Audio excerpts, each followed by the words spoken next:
Matagumpay na idinaos ng Department of Agrarian Reform ang Pelikula Agrario 2025 Central Film Awards sa Novotel, Manila, Araneta City.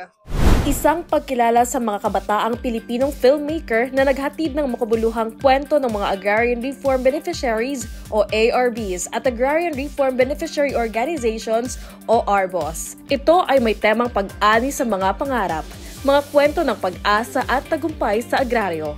Itinampok ng mga pelikula ang tunay na kwento ng sakripisyo, pag-asa at tagumpay ng mga magsasaka, mga kwentong sumasalamin sa diwa ng reformang agraryo. Tampok sa mga nagwagi ngayong taon ang Central Philippine University na humakot ng mga major awards sa ARBO category.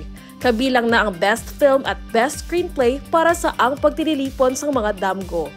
Nagwagi rin si Rodmar Ellie Viador bilang Best Actor at si Dizel Nicole G. Diaz bilang Best Actress, habang si Pete Marwin L. Tristeza ang ginawaran ng Best Director sa parehong pelikula. Not for us, it's for everybody, especially for farmers. And I think it's a good message. Not for us, but as a good message.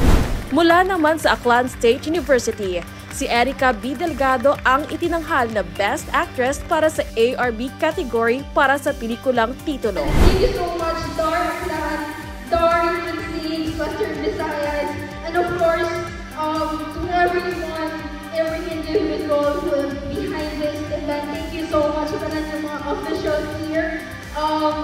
Thank you so much for this opportunity. Sabi ka rin natin ng nanalong Best Actor, panalo ang mga anak ng mga magsasaka at ayaw mo ng them. Ayon kay DAR Secretary Conrado M. Estrella III, natupad ng Pelikula Agrario ang layunin nitong gisingin ang kamalayan ng kabataan sa agraryo at hikayatin silang yakapin ang pagsasaka bilang susi sa seguridad sa pagkain ng bansa. Isang gabi ng sining, inspirasyon at pagbabago. Ito ang Pelikula Agrario 2025, kung saan ang mga kwento ng mga magsasaka ay patuloy na nagbibigay pag-asa at nag-uugat sa puso ng bawat Pilipino. Region 6 on top!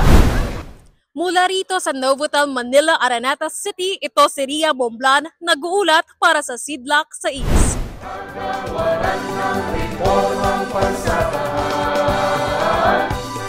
Radio